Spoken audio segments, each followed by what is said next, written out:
ဟိုကလေချောင်းဆိုးတာနှစ်ပတ်ကျော်ပြီလုံးဝမသက်သာဘူးဗမာဆေးလည်းမရဘူးအင်္ဂလိပ်ဆေးလည်းမရဘူးနောက်ဆုံးကြတော့ဆေးတစ်မျိုးရှာဖွေတွေ့ရှိသွားပြီ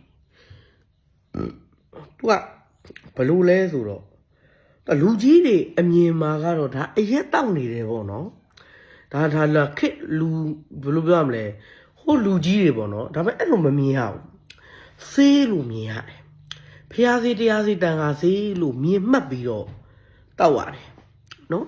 အဲ့ဒီဟာကတော်တော်လေးကိုချောင်းဆိုးတက်တာတယ်အိမ်ကအမေမြင်တော့ဟဲ့ဒီဘာတောက်လာလဲအရက်တွေတောက်အရက်မဟုတ်ဘူးဟဲ့လားအမေအဲ့ဒါအရက်မဟုတ်ဘူးအဲ့ဒါဖျားဆေးတရားဆေးတန်ခါဆေးနော်ဟိုမိုးပွားကြပေးလိုက်တဲ့ဆေးလိုပဲအင်္ဂလိပ်ဆေးတွေဗမာဆေးတွေနာ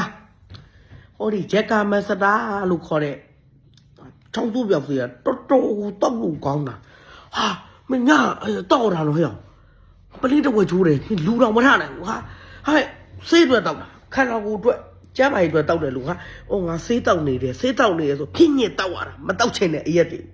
ဟလာအဲ့ဂျက်ကမက်စတာတောက်တယ်တော့ဟာမနဲ့ကြတော့လေချွေးတွေအလက်တွေထွက်တာသိလားတော်တော်ကောင်းတာ